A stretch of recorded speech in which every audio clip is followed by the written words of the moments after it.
Friends, आज हम बात करेंगे ह्यूमन बायसेस के बारे में। किस तरीके से हमारे अपने बायस जो है वो रियलिटी को ऑब्जेक्टिवली एनालाइज करने में चैलेंज पोज करते हैं। सबसे पहला बायस जिस पे बात करेंगे वो है कंफर्मेशन बायस।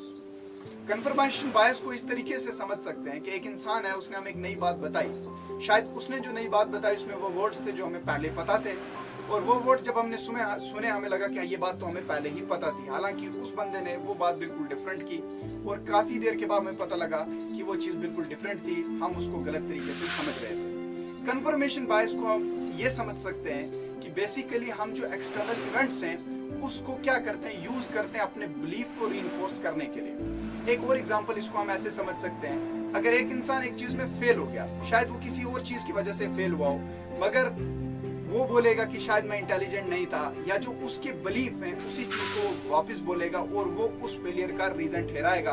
हो सकता है वो रीजन हो या नहीं हो।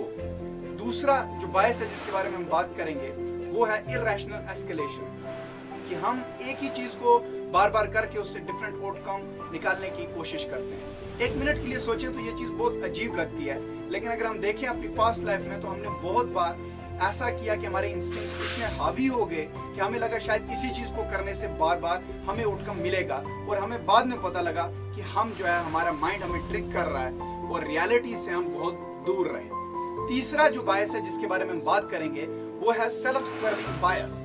बेसिकली हमारी सोसाइटी में भी बहुत आम है, जिसके अंदर हम बस ये होता है कि अगर कुछ अच्छा हुआ है तो हमारी वजह से, अगर बुरा हुआ है तो किसी और की वजह से। एग्जाम्पल समझे तो अगर सक्सेस मिली है तो वो हमारे हार्डवर्क की वजह से, अगर फेलियर मिला है तो that is due to the luck. और एक और साइकोलॉजिकल अगर प्रो टिप की बात करें तो हम ये पाते हैं कि काफ़ी सारी चीज़ें जो हमारी लाइफ में मेमोरेबल है उनका काफ़ी लिंक जो है ह्यूमर के साथ होता है। तो जितनी चीज़ ह्यूमर होगी उतनी ज़्यादा वो चीज़ मेमोरेबल बनने के भी चांस होते हैं। एक और जो हमारा ह्यूमन माइंड का बायस है वो है फोकलिज्म, कि हम कभी कभी पूरी प्रॉब्लम को समझने में उसके एक कंपोनेंट में इतना फोकस करते हैं कि बाकी कंपोनेंट पे ध्यान ही नहीं देते, और बाद में पता लगता है कि शायद उसका उतना वेटेज नहीं था। कि कोई इंसान है फॉर एग्जांपल अगर किसी भी एक चीज़ के लिए जा रहा है, वो अपनी स्ट्रैटेजी पे बहुत ज़्यादा ट्रस्ट कर रहा है और अपने आप को समझ रहा है कि शायद I will be able to do it, मगर उसको बाद में पता लगता है कि he should have tried something else, और बाकी कंपोनेंट्स पे भी ध्यान दिया होता तो it would have been better. और पांचवी जो उसके बाद की फैलेसी है वो है मोंटे कार्लो फैलेसी, और इससे भी हम बहुत जूझे हैं बचपन के अंदर, जिसका सिंपल सा मतलब ये है कि 3 इवेंट्स में मान लो अगर हमें हार मिली है, हमें लगता है कि चौथे में पक्का ये चीज़ तो होगी, और जिसका कोई फैक्चुअल और कोई भी मतलब प्रूफ नहीं होता है, और बाद में पता लगता है वो चीज़ नहीं हो रही है। इस फैलेसी से मुझे लगता है कि हम सब लोग कहीं ना कहीं बचपन में गुजरे हैं। नेक्स्ट फैलेसी जिसके ऊपर हम बात करेंगे वो है संक कास्ट फैलेसी, जिसका सिंपल वर्ड में समझें तो हमारे ऐसा होता है कि हम अपनी जो भी गलतियां कर रहे हैं, क्योंकि हम उसकी चीज़ में इतना डीप चले गए हैं और इतनी ज़्यादा टाइम और एफर्ट लगा है कि उस चीज़ में फिर हम उस चीज़ को कहीं ना कहीं जस्टिफाई करने लगते हैं। एग्जाम्पल ले लें तो फॉर एग्जाम्पल अगर संक कॉस्ट फैलेसी की छोटी में एग्जाम्पल समझे तो ये है कि हम रेस्टोरेंट में गए और हमने जो है ज़्यादा प्राइस जो है वो जो मील है वो ज़्यादा हमने जो ऑर्डर कर दिया, हमें ये भी पता है उससे शायद हमारे ऊपर नेगेटिव इफेक्ट हो, बट हम उस चीज़ को खा लेंगे। इसी तरीके से फॉर एग्जांपल कोई चीज़ है, एक बंदा over a period of time उसमें बहुत ज़्यादा अच्छा हो गया है और उसे पता है कि इस टाइम पे शायद ये इस चीज़ की ज़रूरत नहीं है मेरी लाइफ में, मगर फिर भी वो पीछे नहीं जा सकता क्योंकि उसको लगता है मैंने बहुत ज़्यादा टाइम, एफर्ट और रिसोर्सेज दिए हैं और मुझे इस चीज़ को और जानना है, शायद जिस चीज़ का उसका रेलेवेंस उसकी लाइफ में नहीं होगा। तो ये वाली जितनी भी फैलेसीज थी मैंने आपको जो है वो बताई हैं, और जिसकी वजह से हम ये समझ सकते हैं कि किस तरीके से हमारा माइंड हमें जो है वो ट्रिक करता है। कुछ और फैलेसीज की बात करें तो एक आती है हमारे पास ऑप्टिमिस्टिक और पेसिमिस्टिक बायस।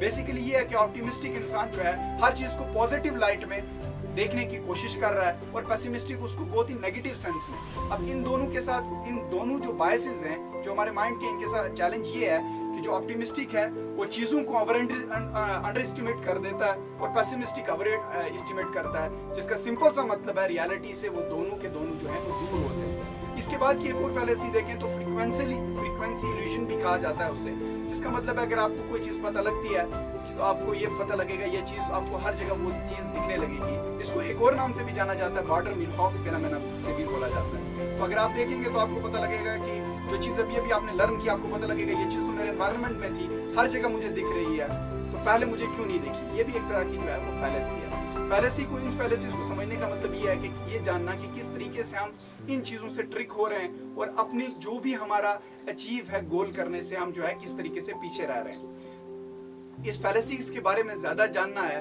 तो I will recommend you a book, और व्यूअर्स को मैं रिकमेंड करूँगा they go and read the book the 25 cognitive biases by Charles Holmes. और वो बुक जाके ये आप रीड कर सकते हैं और आप और ह्यूमन माइंड के बारे में और साइकोलॉजी के बारे में जान सकते हैं। हमारा अपना विजडम गीक का चैनल है इंस्टाग्राम के ऊपर, यू विल फाइंड एवरीडे हर बुक से एक नया आइडिया आता है, you will find value there, go and check out. Before I leave I would like to thank for your love and support, और आपसे रिक्वेस्ट करूंगा कि सब्सक्राइब करें और बेल आइकन को दबाना ना भूलें। Thank you, see you soon in the next video. Are you gonna tell me where you went? All the messages I sent with no reply. It's like that. You're just gonna walk into my